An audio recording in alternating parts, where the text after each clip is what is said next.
நாங்கள் ஃபோனில் என்னென்ன திங்ஸ் இருக்குன்னு வந்து கேட்போம். கேட்டு நோட் பண்ணிட்டு வண்டி உள்ளே வருமா, உள்ளே வராதா, அங்கேயும் இறக்குற பேனில் என்ன மாதிரி இருக்குது எல்லாமே கேட்டுட்டு ஸ்டார்டிங் ஒரு 10,000 வந்து நாங்கள் கொடுப்போம். 10,000லேருந்து ஆரம்பிக்கும். ஒரு 2 BHK 2 BHK ஸ்டார்டிங் டைமில் வந்து 3 BHK அதெல்லாம் போக போக வந்து திங்ஸ். ஆமாம் அப்போ அந்த திங்ஸ் அதிகமாக போது வண்டி பத்தில் செகண்ட் ட்ரிப் அடிக்குமா இருக்குது, இல்லை தேர்ட் ட்ரிப் அடிக்குமா இருந்தால் அதுக்கேற்ற மாதிரி amount. Fridge, washing machine, sofa, கட்டில், மேட்ரஸு, ட்ரெஸ்ஸிங் டேபிள் அப்படி தான் இருக்குன்னு சொல்லுவாங்க. நம்ம ஒர்க்கு எங்கே இழுக்கணும், கிளாத்து, கிச்சன், லேப்ல இருக்கிற திங்ஸ் தான் ஒர்க்கே இழுக்கும்.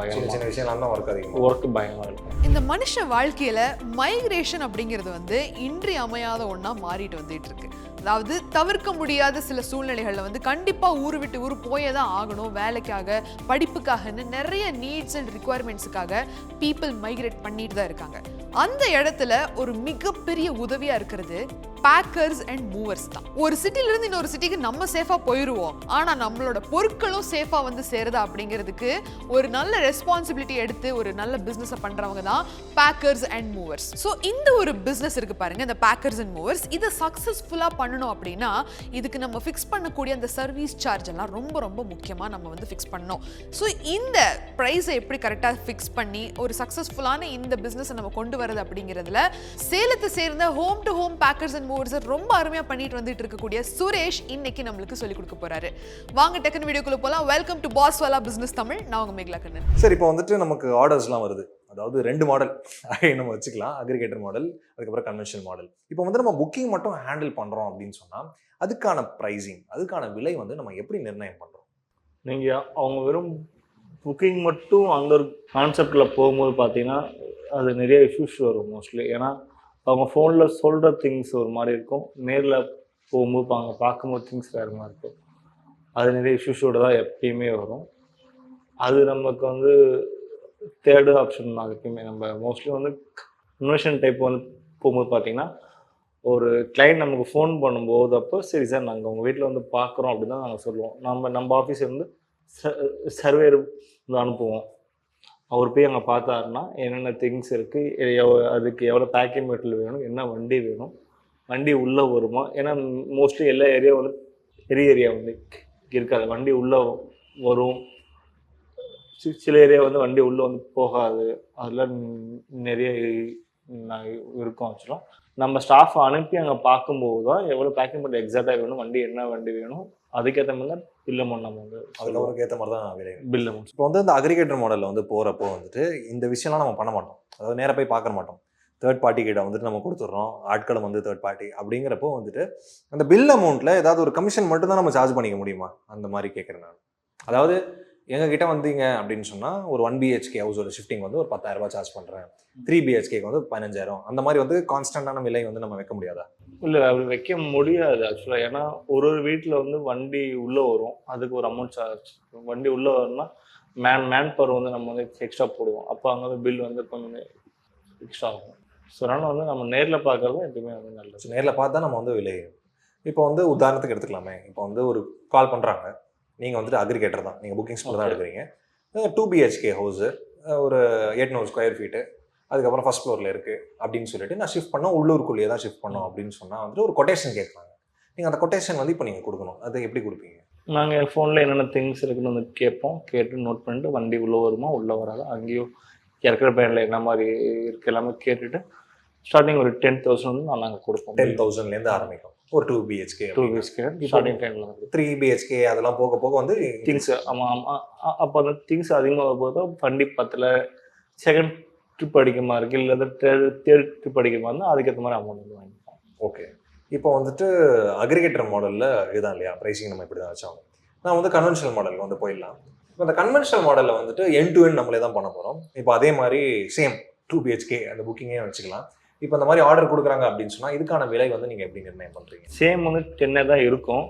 எங்கன்னா அவங்களுக்கும் நம்ம வித்தியாசம் என்னன்னா, ஏதாவது ஒரு இஷ்யூஸ் நம்ம நேரில் பார்க்கும்போது அப்போ வண்டி மேபி நம்ம உள்ளே வரலன்னா நம்ம அப்பயே வந்து சொல்லிடுவோம். இப்போ இது நம்ம ஃபஸ்ட்டு நீங்கள் சொன்ன அந்த முறைப்படி போனோமா வண்டி உள்ளே வரணும், அப்போ என்ன ஆகும்னா கிளைண்ட்டுக்கும் நமக்கு ஒரு வாக்குவாதம் ஏற்படும். அப்போ அது வந்து பிஸ்னஸ் வந்து நல்லா இருக்காது.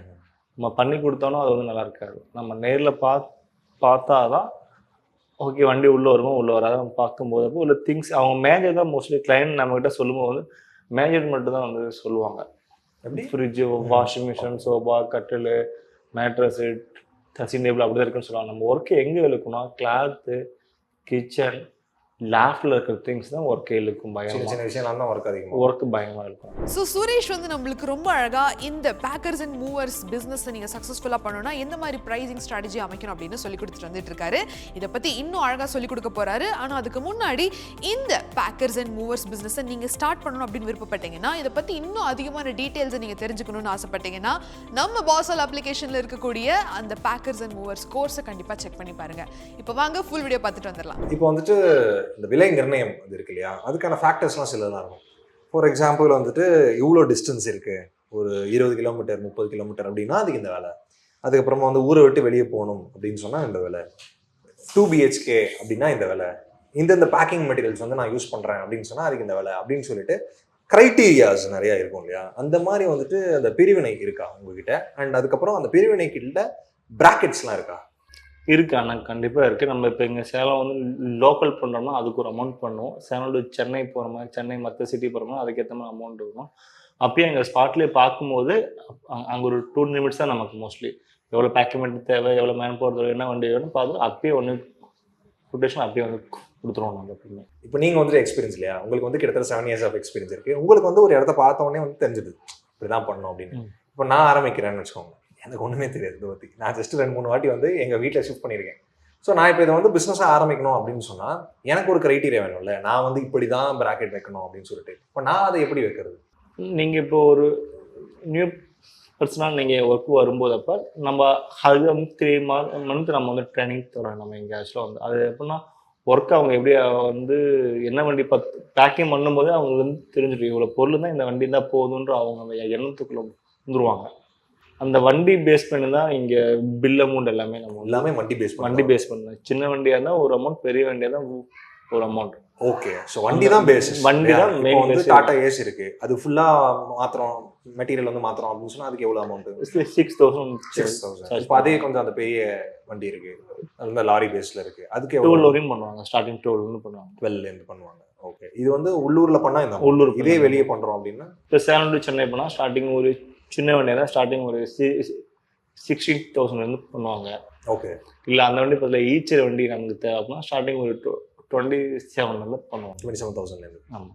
ஓகே. ஸோ அதான் அந்த க்ரைட்டீரியா. வண்டி பேஸ் தான். வண்டி பேஸ், டிஸ்டன்ஸ் பேஸில் க்ரைட்டீரியா மாதிரி நம்ம பேக்கிங் இல்லை, நான் அவங்க வந்து 2 லேயர் வேணும் 3 லேயர் வேணும்னு அந்த கிளைண்ட் வந்து நம்ம வந்து ஃபோர்ஸ் பண்ணும்போது அப்போ தான் பில் அமௌண்ட் இன்னும் வந்து எக்ஸ்ட்ரா ஆகும். ஓகே. இப்போ வந்துட்டு நமக்கு சில காஸ்ட்லாம் சார்ஜ் ஆகும். இப்போ நம்ம வண்டி செலவு இருக்குது, அதுக்கப்புறமா வந்துட்டு பேக்கிங் மெட்டீரியல் செலவு இருக்குது, இதுக்கான காஸ்ட்லாம் சார்ஜ் ஆகும். இப்போ ஒரு விலையை வந்து நிர்ணயம் பண்ணுறப்போ ஒரு மார்ஜின், தொழில்னாலே வந்துட்டு எனக்கு லாபம் வரணும் அதானே, எனக்கு வந்து ஆகிற செலவுலேருந்து வந்து எனக்கு அதிகமாக வருமானம் வரணும், பர்சன்டேஜ். கண்டிப்பாக. ஸோ எவ்வளோ பர்சன்டேஜ் ப்ராஃபிட் வச்சு பண்ணால் நமக்கு வந்துட்டு இந்த ஒரு பிஸ்னஸ் வந்து நல்ல வெற்றிகரமாக நம்மளால் பண்ண முடியும்?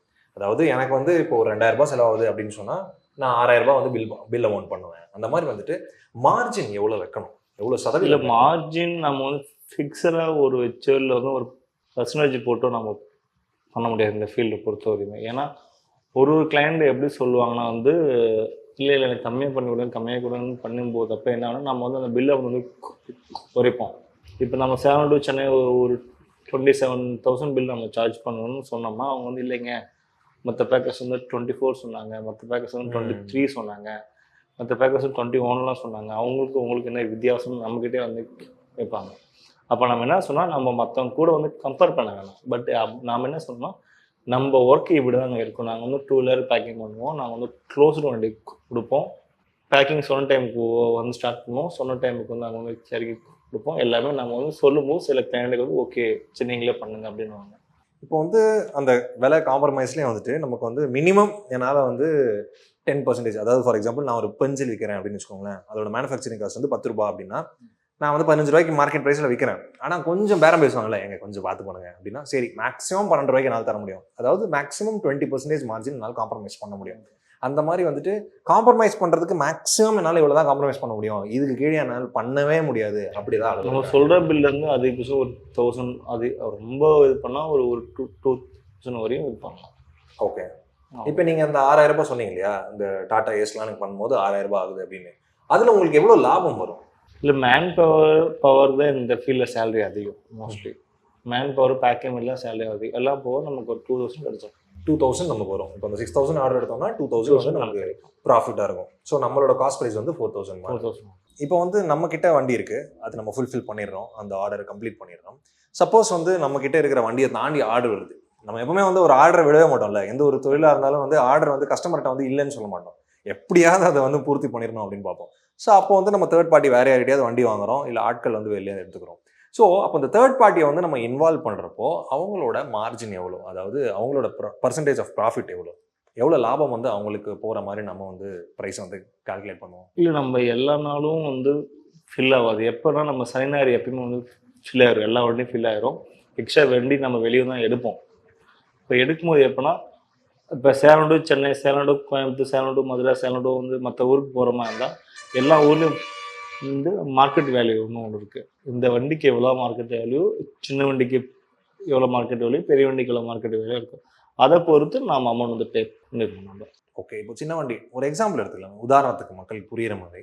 இப்போ வந்து டாடா ஏசின்னு வச்சுக்கோங்க, அதுக்கான மார்க்கெட் வேல்யூ என்ன, அதுக்கு எவ்வளோ பர்சன்டேஜ் நம்ம வந்து வெண்டருக்கு தருவோம். நமக்கு மஹேந்திரா பிக்கப் வண்டி அளவு திங்ஸ் சேலம் டு சென்னை போனால் நமக்கு ஒரு 7500 எடுப்பாங்க வண்டி வாடகை மட்டும். வண்டி வாடகை நம்ம கிட்டே இருந்து நம்ம கொடுத்தோம், நாம வந்து கொடுப்போம். இது பெரிய வண்டி போகிற மாதிரி இருந்தால் ஒரு 10,000 வரையும் கொடுப்பாங்க. 10,000 வண்டி வாடகை பண்ணிடுறோம். அதாவது நீங்கள் வந்து இதுக்கு முன்னாடி சொன்னீங்க 16,000 ரூபாய் வந்து சொன்னீங்க இல்லையா, சென்னை வரைக்கும் போகுது அப்படின்னா, சேலத்துலேருந்து சென்னை. அதே மாதிரி இப்போ வண்டி வாடகை, வண்டி நம்மளுக்கு கிடையாது, வாடகை கொடுக்கணும் அப்படின்னா அந்த 16,000த்துல 7,500 வந்துட்டு வண்டி வாடகை தேர்ட் பார்ட்டி வெண்டர் வண்டி வாடகை கொடுத்தாங்க. மீதி மட்டும் தான் மீதி இருக்கிறது பேக்கிங் மெட்டல் காஸ்ட், இங்கே மேன் பவர் சேலரிக்கு, ஃபுட்டுக்கு. அவங்க அதே மாதிரி சென்னையில் இறக்கக்கூடிய டீமுக்கு வந்து சேலரி, ஃபுட் காஸ்ட் எல்லாம் நம்ம தான் கொடுப்போம். நம்ம தான் கொடுத்தாங்க இல்லையா? ஓகே, அதுக்கு மீறி நமக்கு வர ப்ராஃபிட் அவ்வளோதான். ஸோ இன்னைக்கு இந்த ஒரு வீடியோவில் இந்த பேக்கர்ஸ் அண்ட் மூவர்ஸ் பிஸ்னஸுக்கு எவ்வளவு முக்கியமாக இந்த ப்ரைசிங் ஸ்ட்ராட்டஜி ஒரு ரோலை ப்ளே பண்ணுது அப்படிங்கிறத பார்த்துருப்பீங்க. அதே மாதிரி எந்த ஸ்ட்ராட்டஜி யூஸ் பண்ணி நீங்கள் இந்த ப்ரைஸிங்கை ஃபிக்ஸ் பண்ணால் சக்ஸஸ்ஃபுல்லாக பண்ண முடியும் அப்படிங்கிறத நீங்கள் தெரிஞ்சுட்டு இருந்திருப்பீங்க. இதை முழுமையாக நீங்கள் கற்றுக்கணும், இந்த ஒரு பிஸ்னஸை சக்ஸஸ்ஃபுல்லாக நானும் பண்ணணும் அப்படின்னு விருப்பப்பட்டீங்கன்னா நான் முதல்ல சொன்ன மாதிரி பாஸ்வால் அப்ளிகேஷனில் இருக்கக்கூடிய அந்த கோர்ஸை கண்டிப்பாக செக் பண்ணி பாருங்கள். லிங்க் டிஸ்கிரிப்ஷனில் இருக்குது. மீண்டும் ஒரு சுவாரஸ்யமான பகுதியிலே நான் உங்களை வந்து சந்திக்கிறேன். Until then, it's Meghla Kannan signing off. நன்றி, வணக்கம். Bosswala. Be the boss.